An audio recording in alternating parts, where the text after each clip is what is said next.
Well, it's a hard rain, it's a purple rain, taps the levee and leaves a stain. Hey everybody, it's Mark Finkel-Pearl. There's Jeffrey Himes, and this is Hard Rain and Pink Cadillacs.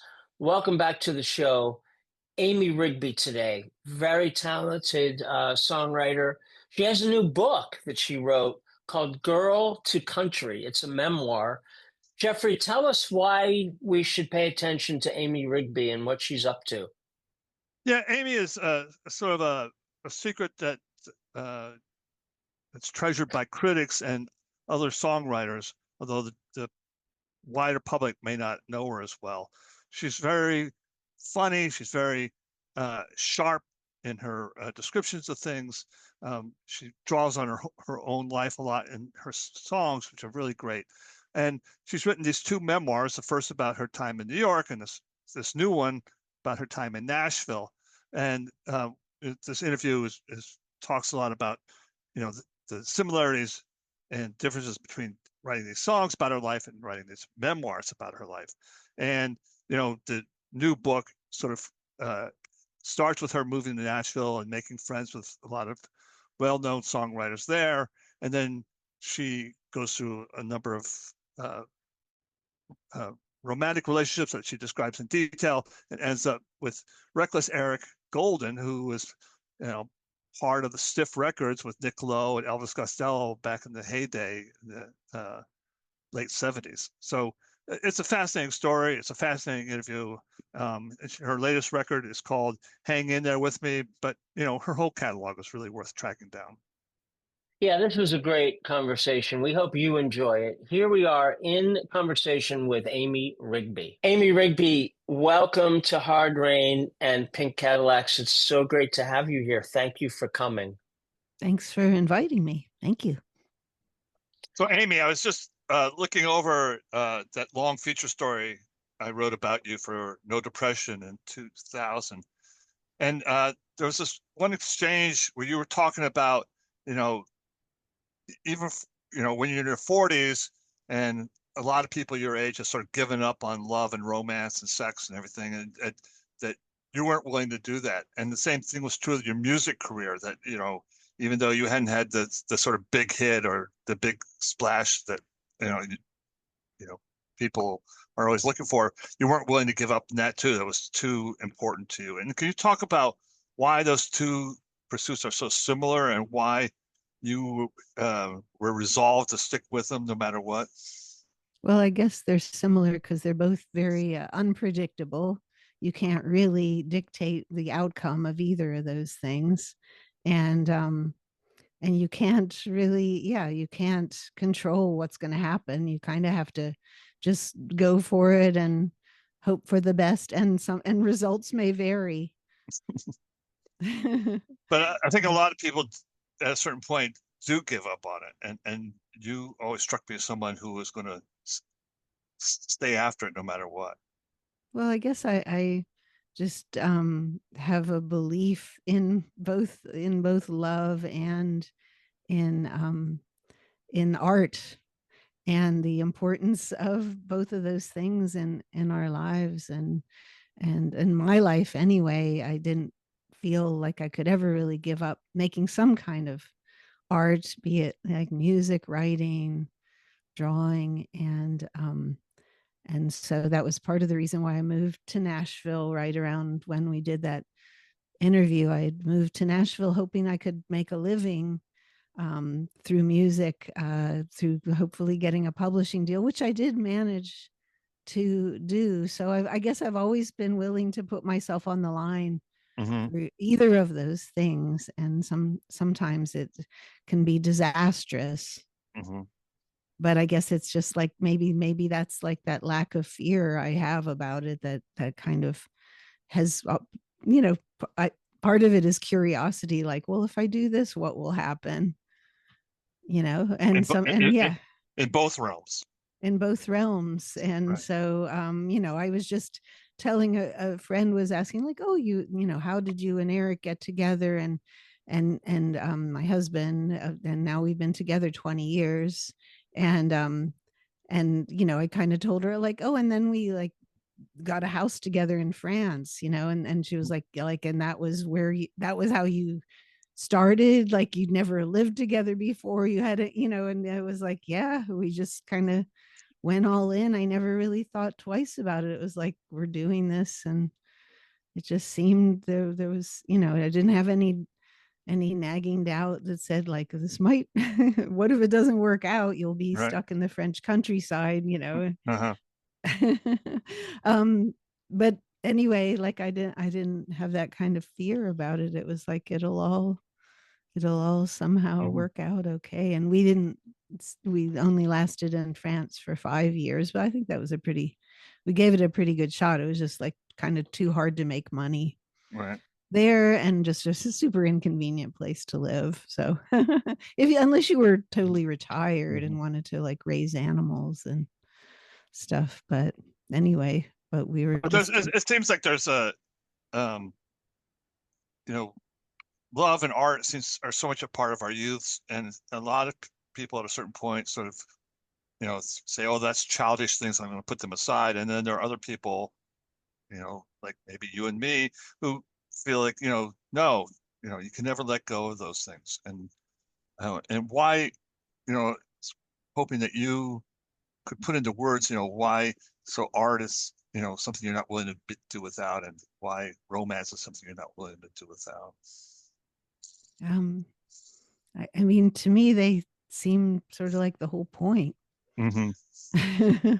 But some people might find love more of like nature, or I see loads of people just having real close they have animals like dogs that they really really cherish, and that are just like part of their reason for getting up in the morning. And I think that is valid too. And maybe as you get older, that's kind of I won't say it's a safe choice, because there's a good chance if you keep living, you'll outlive your animal, and that seems like so hard. But it's just, I think everybody has like love to give, and also I think maybe when you're younger and you've got ambition and you're like trying to achieve something, but eventually all that's going to fall away anyway, and what are you going to be left with? So let it be something that you really really care about, be it another person or just beauty of some kind. And so it does feel like the most important thing to me. I don't know that I have really ever thought about it or planned that, or but as life goes on, I think I see more and more that seems to be what matters. And so you've written a lot about these issues in your songs, and it's one of the things that makes the songs so compelling. You've also written about them in 2 memoirs, and the first one is Girl to the City, which talks about your early years leaving Pittsburgh for New York. And then in your latest book, Girl to Country, you talk about moving from New York to Nashville at a crisis point where your first marriage had broken up, your first 2 bands had broken up, but you wanted to keep going and go after it. Why did you want to write about it in prose as well as in song lyrics?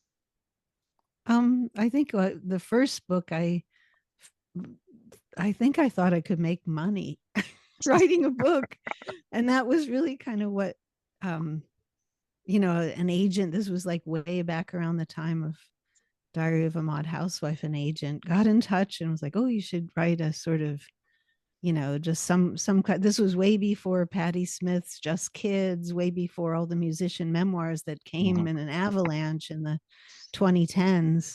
Right. And so that, and I was like, oh, it could be a sort of like Irma Bombeck updated, to the modern, artist kind of life. And that was sort of my proposal, but I don't think I wrote a really strong proposal, but I at that point had started writing online before they'd even really invented any blogging platforms. I had started putting up like a tour diary that I had to actually like email to the guy who knew HTML and made my website, because I didn't, like back then, you were things like websites were only in the hands of people who actually knew coding and stuff, and there were no all these easy ways of getting up your site. And anyway, so I really liked, and even in the days of the Shams, my girl band from the late 80s and early 90s, I wrote a newsletter for the Shams that I like laid out and cut and paste and copied on the copy machine in one of my temp jobs, and we handed them out. I think we actually mailed them to people. So I liked writing, and so it, but I do think I thought like, oh yeah, I could sell books, and actually, to be honest, I sell way more books now than records. So people are. How did you find it?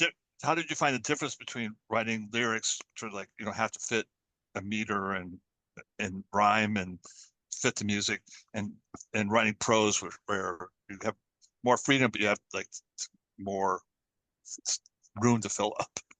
Right. I think I do find like book writing to be way harder, but also through my tour diaries, and then I started blogging when I lived in France.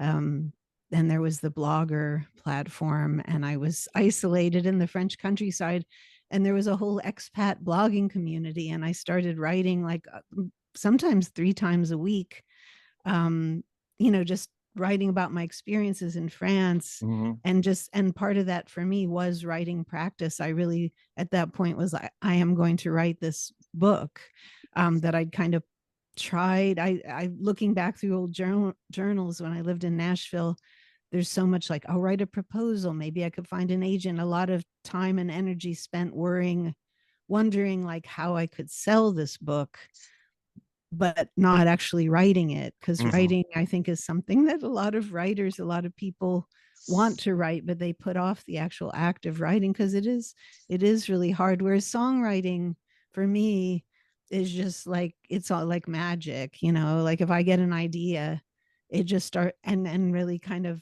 have this belief, it just kind of, the words just start flowing, and then 3 minutes later I'm like, I've got a song.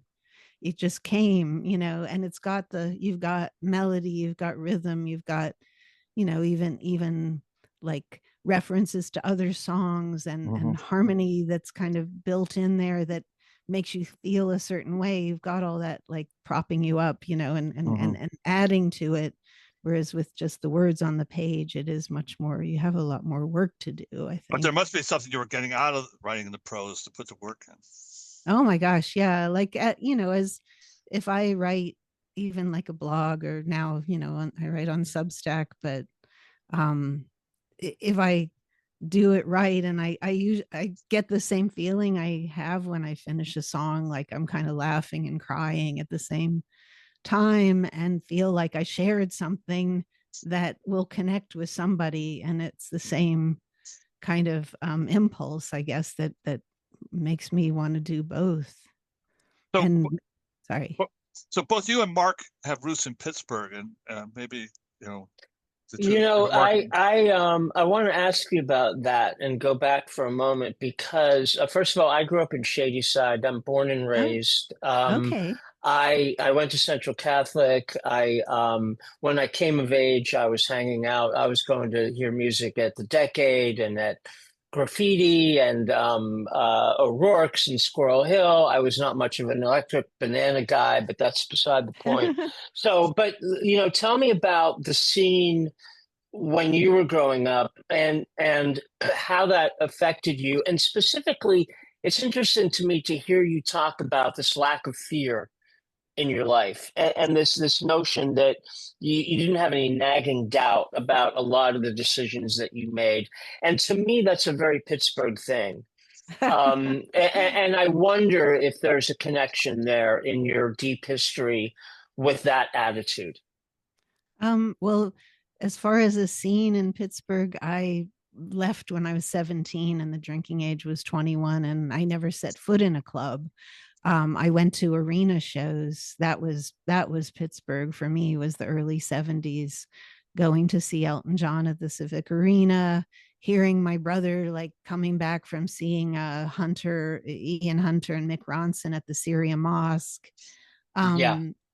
Going to Three Rivers Stadium to see a strange bill of like the Beach Boys, Gary Wright, and I can't remember. They'd have these huge bills on a sunny Sunday afternoon, and it would just be, it was, and seeing whoever I could, like that. So by the time I went to I didn't start going to clubs till I moved to New York City in 1976, and that was when CBGB's was really happening, and so that was I never went to the Electric Banana.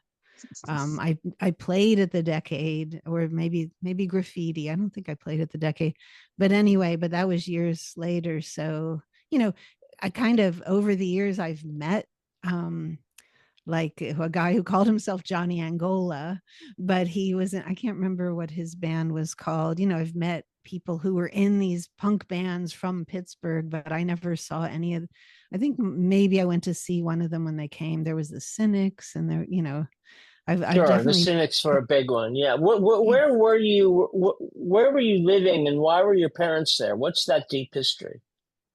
well, my dad grew up in Carnegie, Mm-hmm. and his dad was something to do in the steel industry, and so was my dad. Was an Mm-hmm. engineer who ended up being like a chemical. He dealt with he sold chemical treatments for steel plants all Got it. over the Ohio Valley. Like he would Yeah. travel to West Virginia and Ohio, and so he was part of the steel industry that was booming until the early 70s, when they kind of shut Mm-hmm. a lot of it down. But Mm-hmm. and so that that Pittsburgh was he lived there his whole life until he was a very old person, and he ended up living in Queens for a little while and dying in New Jersey.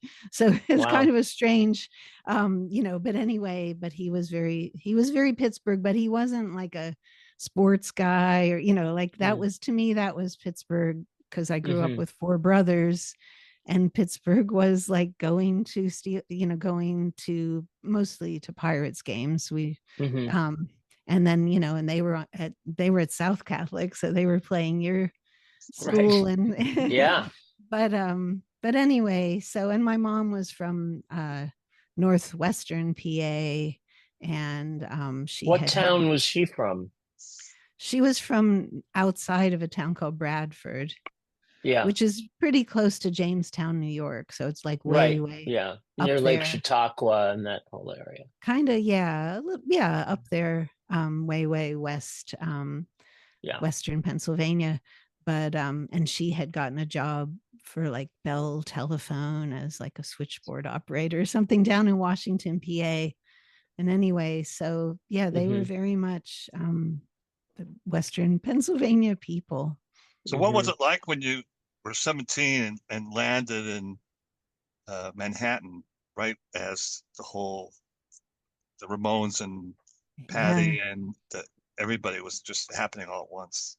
it was great. And yeah, a lot of people that have read my memoir said like, oh, I wanted to go there, but I was too afraid. And it's true, I was completely, I think, part of it was just like blind ignorance, like, just never feeling like anything bad was going to happen to me.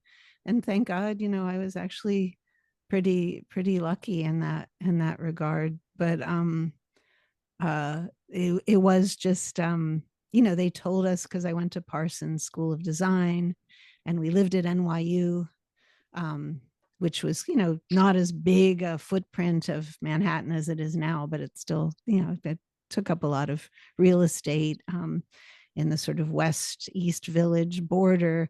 And they told us like, by no means go east of Third Avenue, because it's bad over there. And of course, that was the first place I wanted to go then, because they said don't go. I so like, well, I want to see what are they telling us we shouldn't go see. I want to see what it is. And that was on the Bowery, and that was CBGB's, and then Max's was like a little further uptown and a little more of, we thought of it as a more grown up place, but CBGB's felt very much like a welcoming clubhouse in a way. So I But know you're right. can we just drill down real quick a little bit more on this, because it's fascinating to me.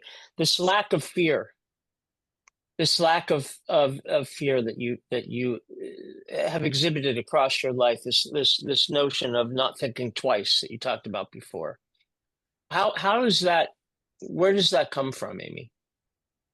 I think it maybe comes from my mom. She grew up in this tiny town, and child of Italian immigrants, and she was just kind of like an innocent. She was naive, but she would just kind of like, growing up, she'd like knock on anyone's door and go like, "Oh, I love your house. Can I come inside and see, how you've decorated it?" She just like had no, nothing would really stop her from speaking to someone, or, just kind of talking to anybody, or going and doing anything. But, she was a housewife in Pittsburgh. So, she wasn't, but, she was up for me. Like the first time she'd ever been to New York City was when she and I flew there from Pittsburgh for my interview for Parsons. And she wasn't kind of like, oh, maybe this will be like too big of a nasty, dirty city for you to go to school in. She was kind of excited about the idea too. And she always liked to come there and visit me when I was at Parsons. She loved to get dressed up and go to the Plaza Hotel, go to the bar at the Plaza Hotel, or, we'd go to all the spots that, obviously like I wouldn't be able to afford if she weren't there visiting me. But, just all those kind of, she loved that kind of, the sort of glamorous life from afar. But I think having me there, like, let her get a little closer to it.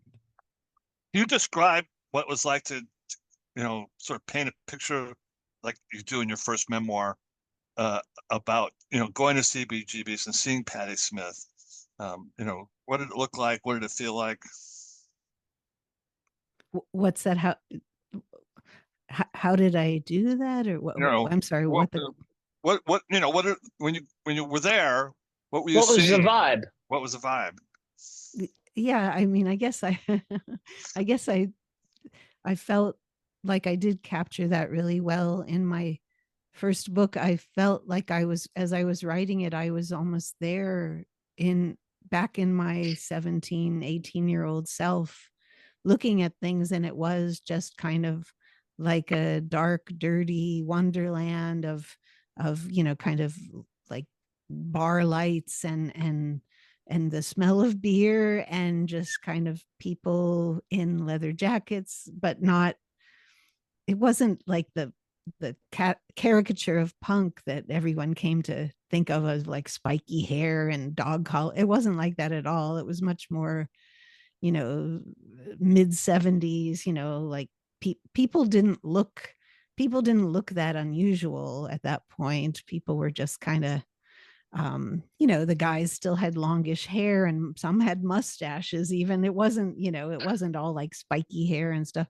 And it was, it was just like music, like pulling you toward, I just felt very pulled towards the stage, which it was at the end of the long room. And yeah, I was just reading the Cameron Crowe autobiography called The Uncool. It's a really good book. And, obviously he's a good writer and a good writer about music, but he talked about going to CBGB and sitting on a bar stool next to Dee Dee Ramone. And I just keep racking my brain going, there were no bar. I don't remember there being any stools at that bar.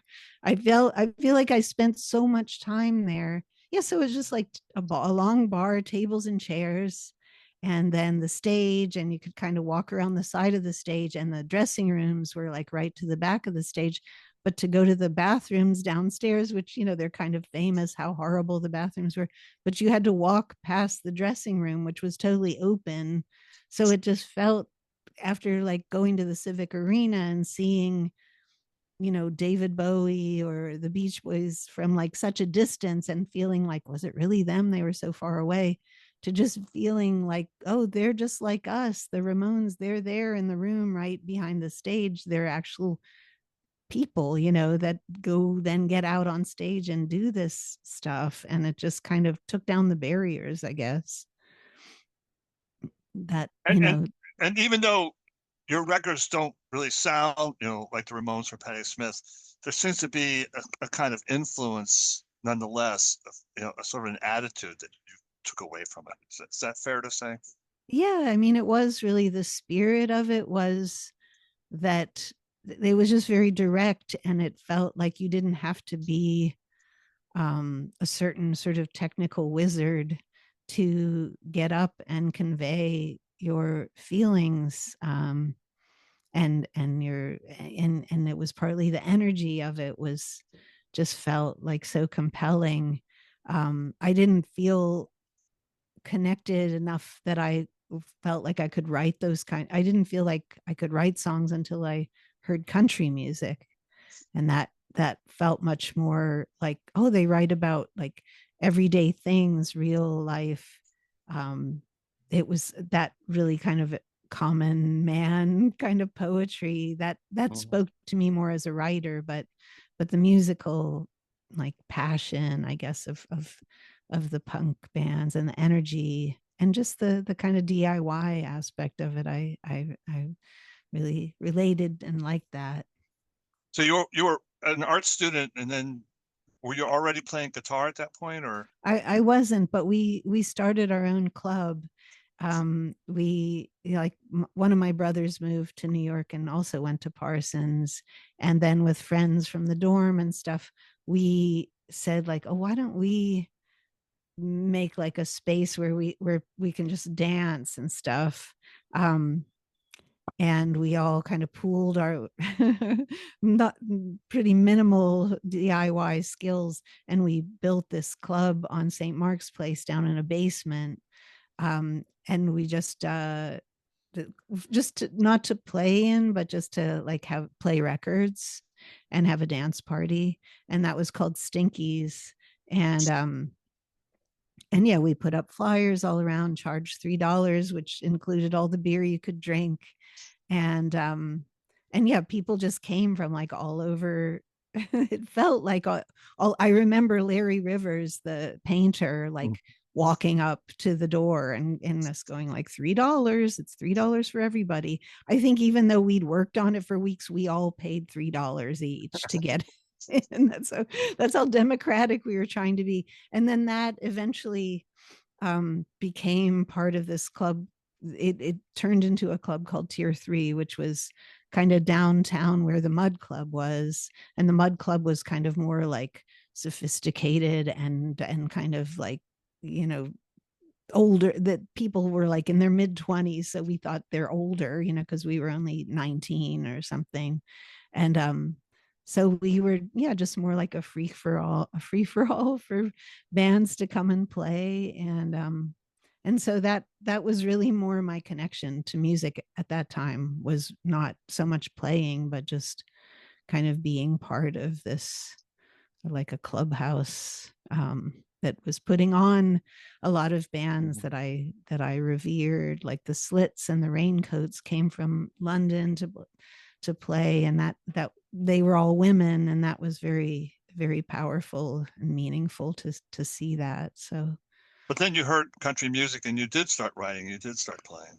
Well, that did happen, but I did play drums in a band briefly in the Tier 3 days, and with my brother and two friends. And I'm mostly just saying that because someone actually just put out the album is a live recording of our, I think we only played like 2 or 3 shows. We never actually made a recording, but I was really kind of dreading hearing this thing. because everybody had a band for 2 minutes, back then. But it actually it was kind of cool, I mean, I knew we looked cool. We were all really into the style and the clothes and stuff, and I knew we looked cool, but I was kind of worried that it would just sound embarrassing. But I think I handled the drums pretty well for someone who didn't own a drum kit and like didn't have anywhere to practice, or I don't know, just kind of learned on the spot. I think I kind of wish I had.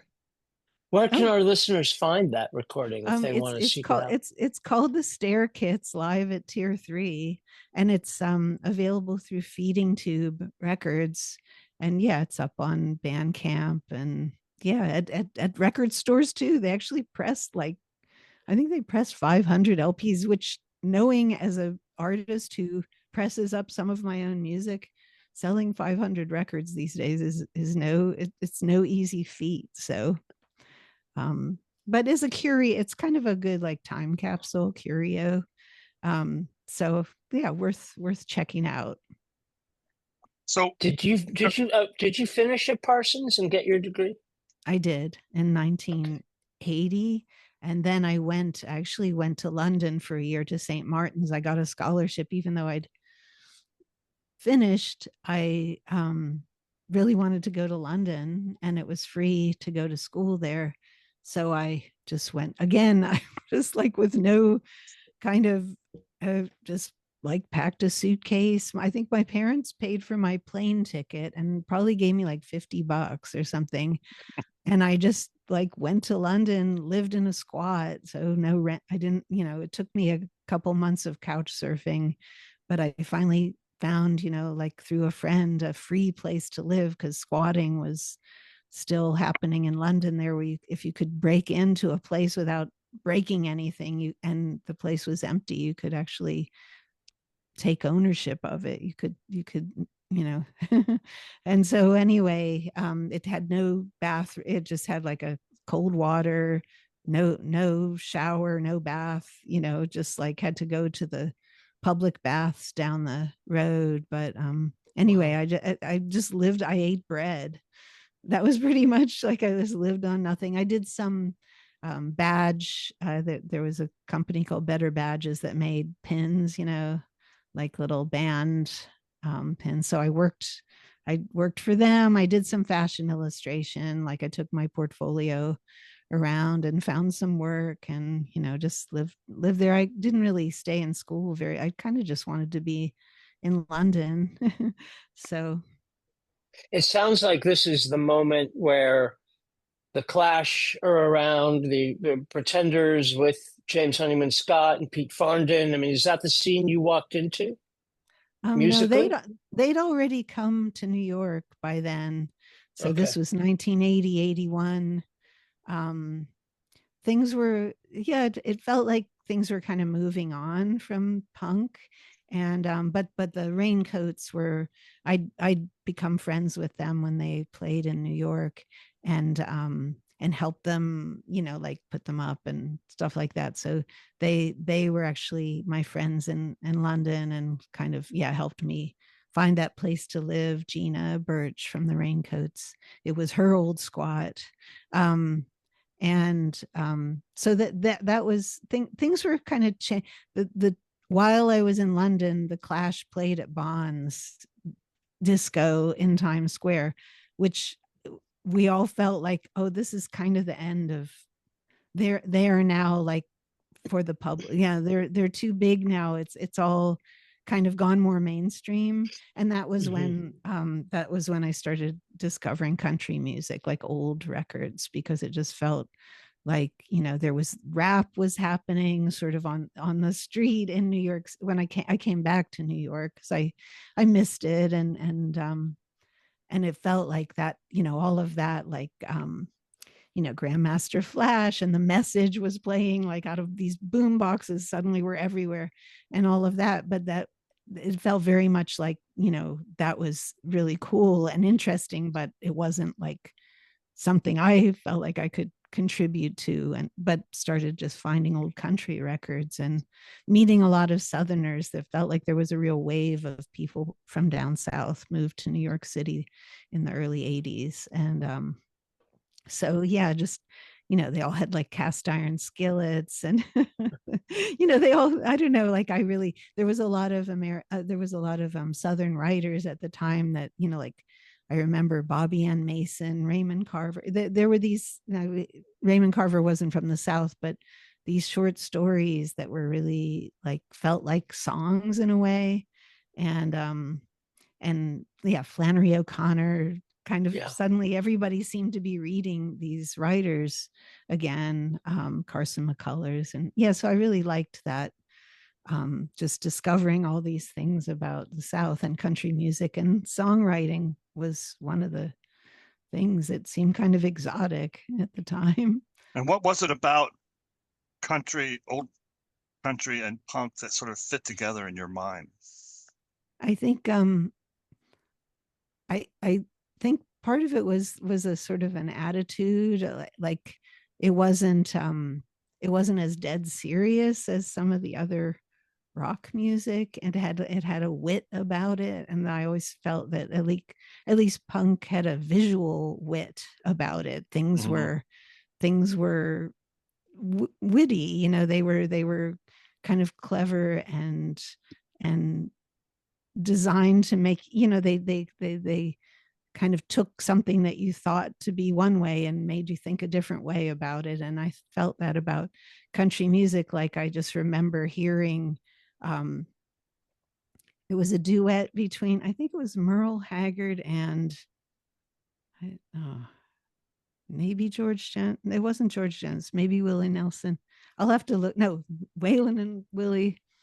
I don't know. It was definitely Merle Haggard, and they were saying, I think I found a way to live without you. Now all I have to do is die. And I thought that was so good. And I just like can remember the moment I was sitting in the car with my parents, and we were driving to Virginia, and that came on the radio, and I was like, wow, that's like cosmic, And I don't know, that was definitely like what kind of drew me in, was just looking for that kind of, or like, I forgot more than you'll ever know about him by the Davis sisters. Just all the word play and the kind of the phrases and stuff I just really loved. And so humor has always been an important part of your songs. And whether it's talking about turning 35 and being invisible suddenly, or working jobs that you hate, but why is humor as important as tragedy in songwriting, and why doesn't it get the same amount of respect? Oh, that's a good question. I don't know if it's, I think it's as important, but I don't know if other people, I don't know if other people pay it as much. Like you said, it doesn't get the respect. But I don't think it's not easy to be funny. And it can't be. One of the worst panels I've ever been on at, one of these music conferences was like,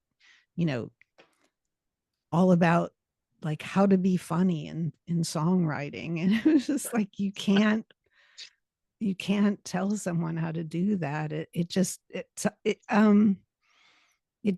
I think a lot of people are probably afraid to even try, because they'll think it's just a novelty song, or it won't be taken as seriously.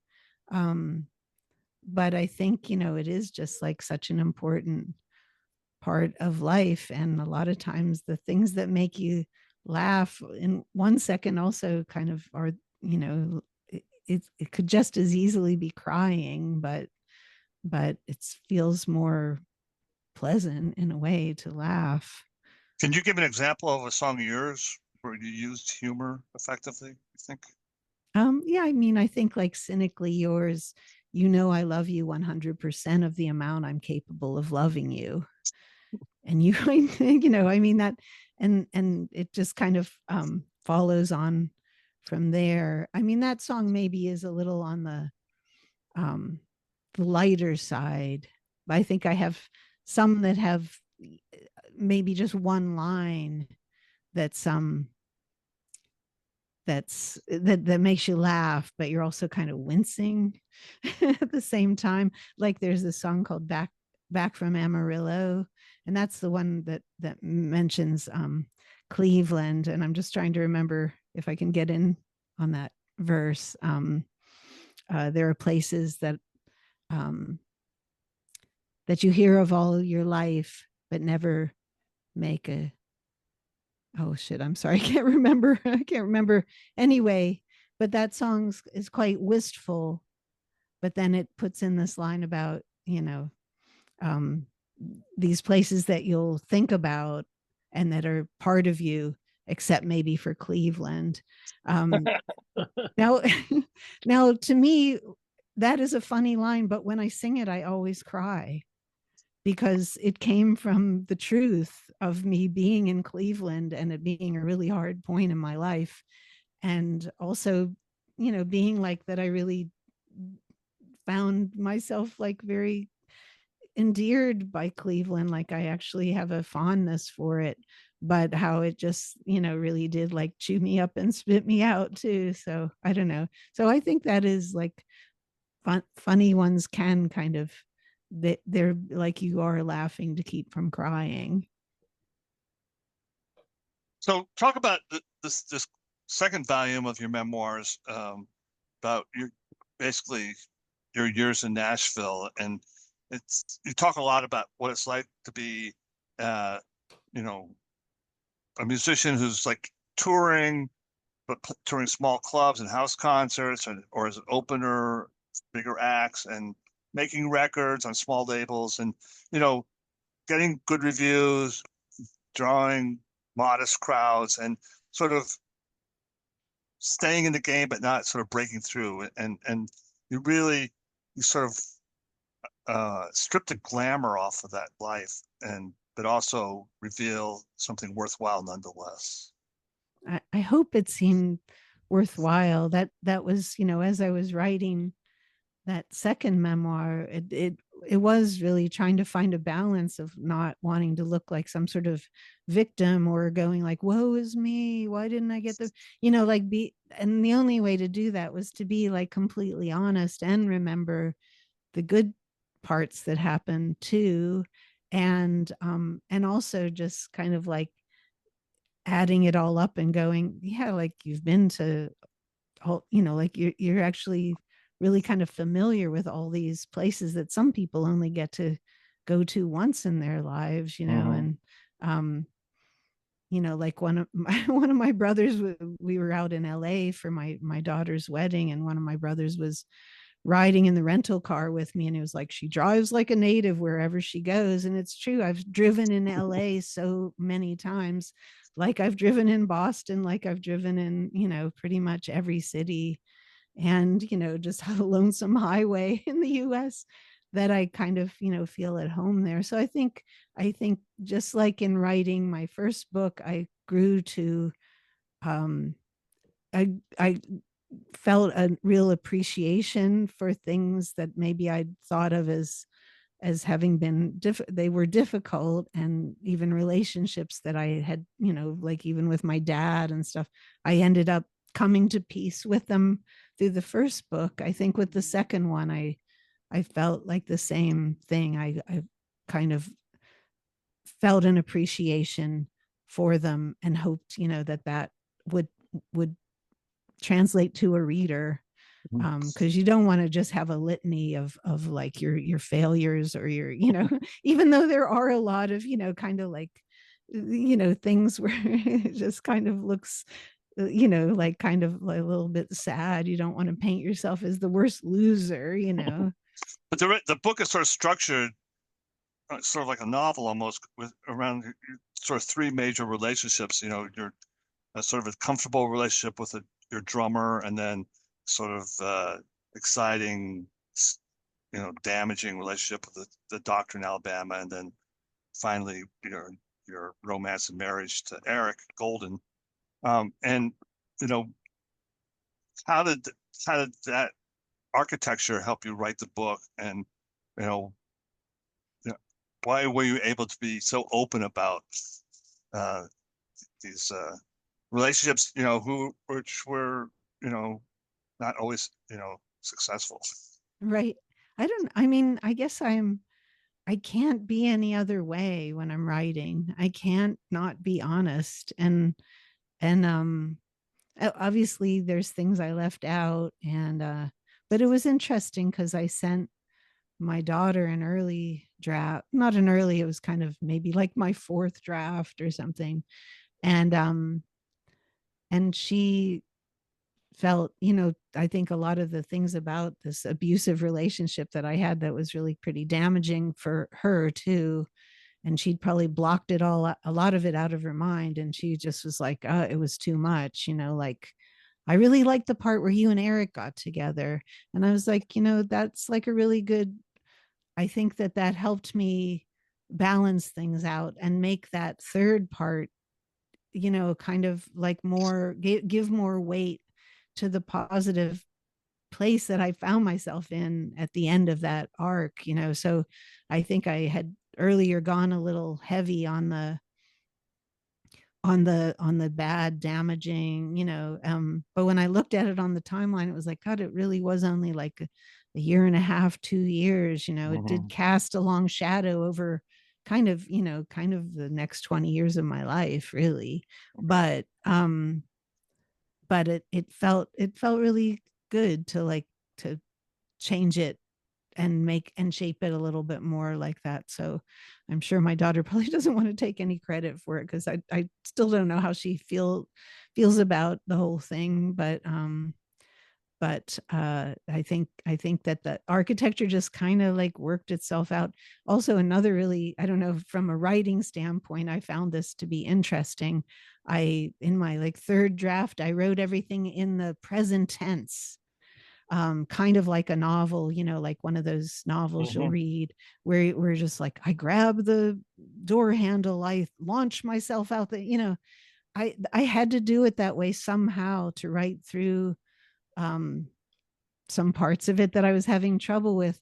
And I was really close to like sending it off, to an editor to do the copy editing, kind of cleaning up.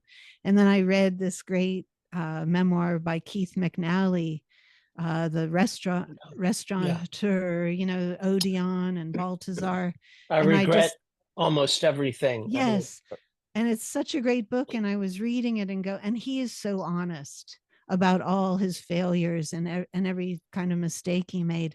And as I was reading it, I was like, but it's all in the past tense, and it has to be in the past tense. That's the only way you can offer yourself the kind of distance and kindness towards yourself that you can't be in the moment. You can't have in the moment, you have no perspective, and you're just, you're just kind of in a mess. So I had to like rewrite the whole book in the past tense. And that was really, it was such a good moment. It was like, I think it took me like 6 weeks maybe, but it was really kind of like a good, I thought it was a good thing to do. But it was just one of those like split second, like, oh my God, I've seen the light. It has to be this. Right. And I remember telling Eric, like, oh my God, I just realized something. Everything is flawed. I have to do the whole thing again. But obviously, like, it was all kind of laid out, and a lot of the hard work had really been done already. But it was, so that was like the last pass. And so I think, so maybe the novel, the sort of fiction, like the I don't know what the word is for the kind of paciness of it, came from kind of doing it in the present tense, writing it more like fiction, but then, making it more human. The other thing you do, I thought was kind of cool, is that even before you and Eric really get together, you keep sort of bringing him in, like you say, oh yeah, I really like that song by Eric, Reckless Eric, or oh, I heard about Reckless Eric, so it's sort of like foreshadowing what's going to happen. Oh, that's good. I thought it was like little breadcrumbs that I when someone said, who are you going to dedicate the book to? And they said, it's got to be to Eric, of course. And I said, it can't be, because I can't give that part away at the beginning of the book. If someone doesn't know my story, I don't want them to just know that we got together in the end. I just want him to like appear like this character. And yeah, so anyway, it's I found myself Googling who do you dedicate your book to? How do you decide? So what, you and Eric's been together quite a while now, and you've written songs together. We never wrote any songs together. I thought one of the duo albums has credited.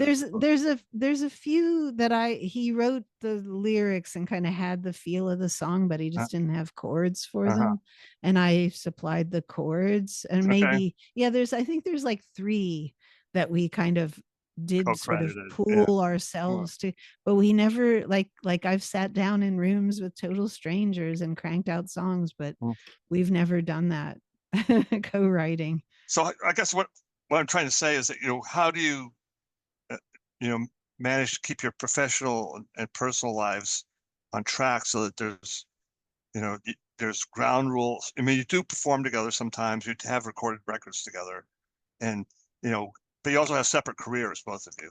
And, right. How do you find the draw the lines to keep that's not too separate but not too close?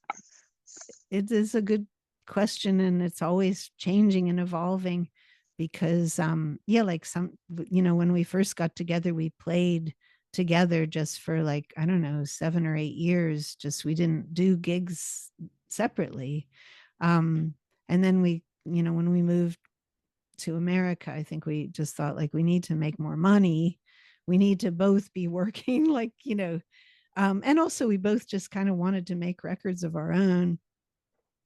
And so, we just kind of talk about it. Like sometimes he's like, last year I did gigs where he played bass with me with a with a drummer, and I just remember we played a house concert in Philadelphia, and a guy was like actually angry. He was like, "You've got Reckless Eric here," and he didn't even sing one of his own songs.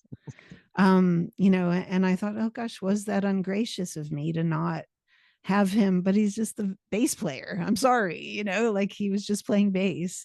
So it just didn't seem, it never even crossed my mind that I should say, hey, Eric, get up and sing one. And I just did a bunch of gigs with Eric where I'm playing guitar and keyboards and singing, but it's his set and it's his songs. And he didn't say like, let's get Amy up to do Dancing with Joey Ramone, or, so, we kind of work it out on a case by case basis. And it is always changing. I mean, I'm going to play in Portugal. I've never played there before. I just know a promoter.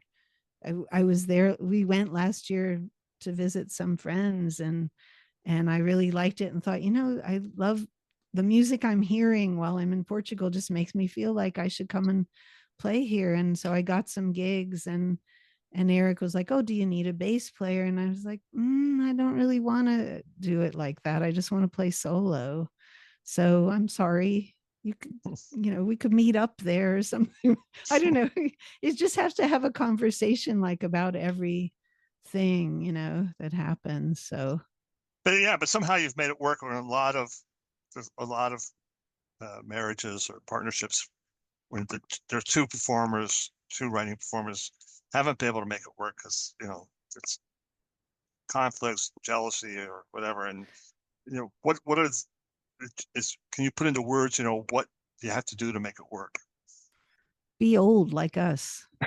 I think we're, but like I can honestly, if I don't think of myself as old, but have, like we are older artists, and we both have had, we've gone through our, 20s, 30s, 40s, 50s, 60s. Now Eric's 71, and and I'm in my mid to late 60s now.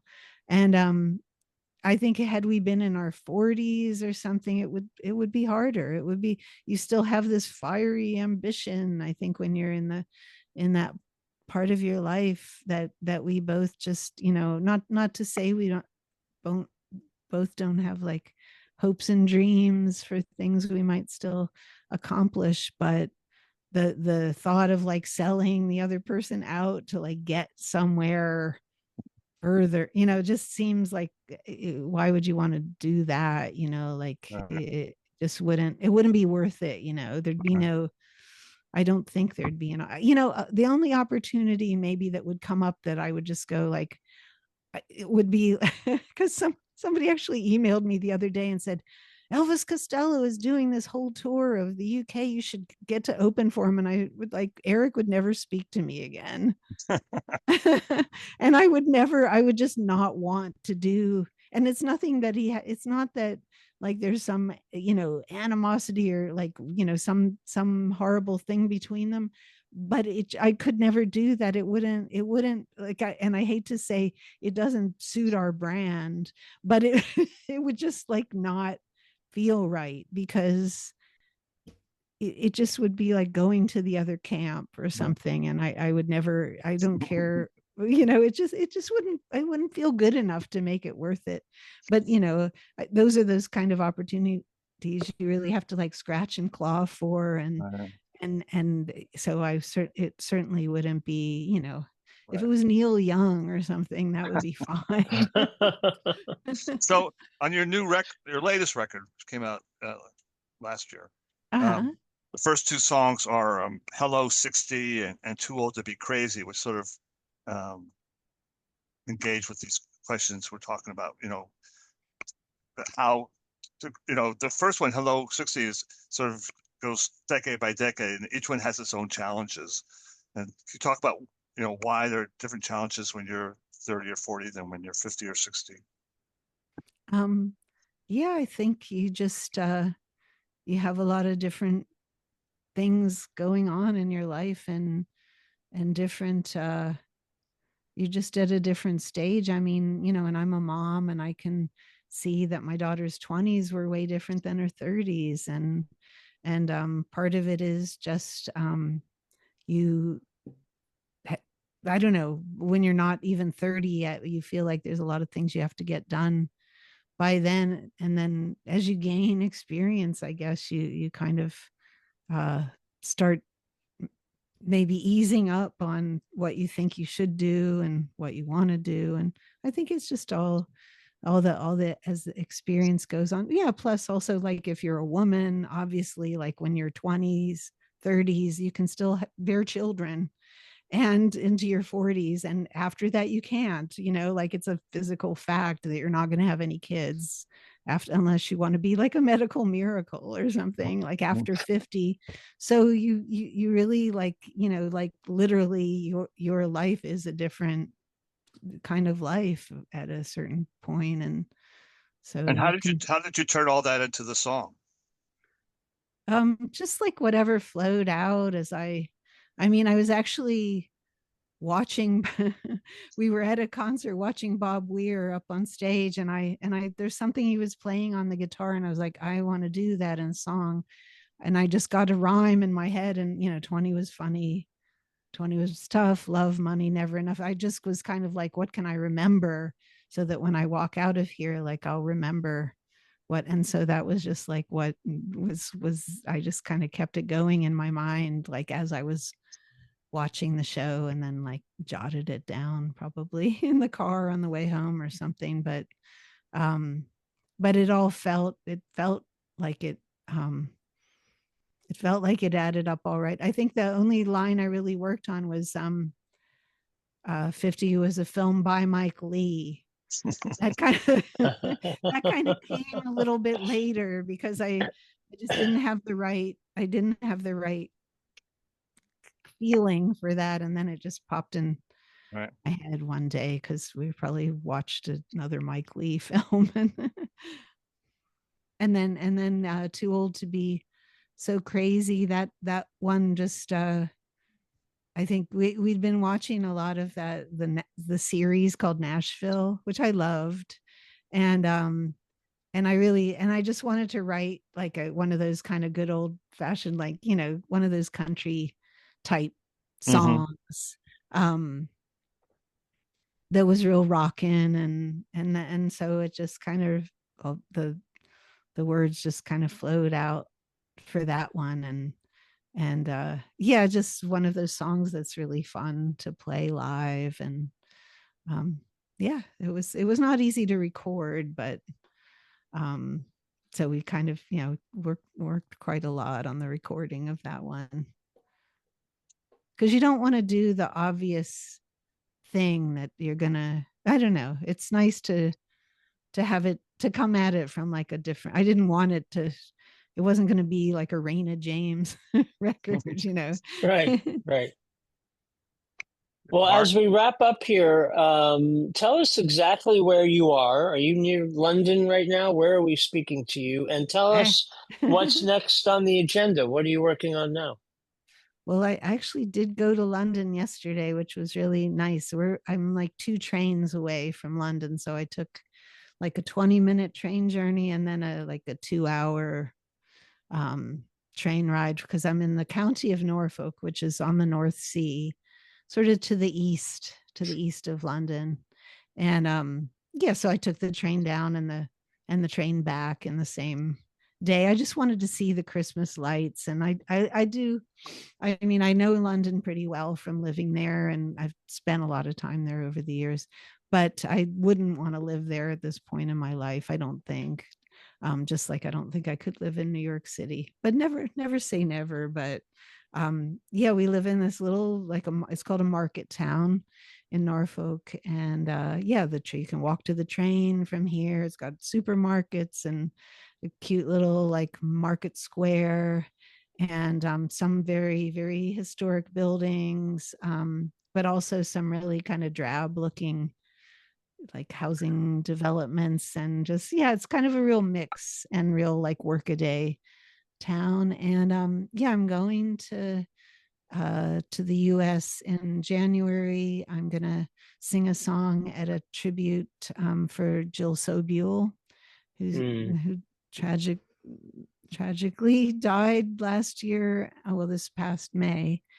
And I'm really glad to be able to do one of her songs with some other people who loved her music, because I'm living in England, and it's hard when, now that like we're the age where a lot of our peers and heroes are passing, and it's really, I miss like having those kind of community gatherings where you can at least kind of remember stuff about people you all knew and looked up to and worked with and stuff. And then I'm going to Folk Alliance in New Orleans, this folk music conference. I don't know why, I just kind of felt like going. I haven't been in 20 years.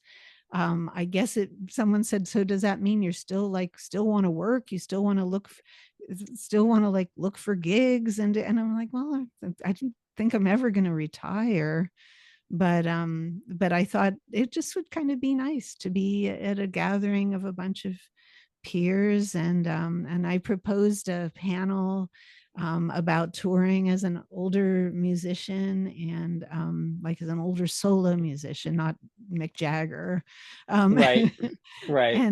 And so that, and then, yeah, I'm going to do a couple shows down south in relation to that. And then my book is coming out in the UK in March. So I have some gigs that I'm working on to do here. And I'm going to Portugal at the end of February to do like 6 shows. So yeah, just kind of keep, and 2026 is the 30th anniversary of Diary of a Mod Housewife, my first solo album. So I hope I can do some gigs in the US, like maybe kind of, I don't know. I did it when it was 10 years old. I did like the whole album. This was back in 2006. 10 years back then felt like such a long time. Like, oh my God, it's a decade. And now, it's like 30 years, and it just starts to seem like I don't know. It's a blink of an eye. Well, there's a lot to look forward to, and the memoir is called Girl to Country. You can get that wherever you buy your books. And Amy Rigby, it's great to have you. Thank you so much for coming. Thanks so much. Thanks, Mark, and thank you. Did we Jeff, get it done? How are you feeling? Who, me? Yeah. Oh yeah, yeah. No, I really appreciate all the great questions and I don't know. It was really fun to talk to you Good, guys. Thank you. good. All right. Thank Good. you, Amy. Thank you. All right. See you, Amy. Bye. Well, Jeffrey, look, she had me at Pittsburgh, right?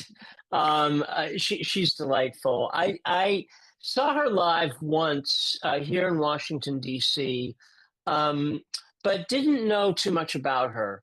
And now I really want to go back and figure out, what her discography looks like and really dive into it. She was great. Yeah, I always enjoy talking to her because she's just so open about everything. So it was a great podcast for us. Yeah, great. So thank you all for continuing to support Hard Rain and Pink Cadillacs. As you know, we started this in July of 2025. It's now the top of 2026. We have a lot on tap, a lot planned. We really appreciate your continued support, most especially to those paid subscribers. Thank you, and more to come.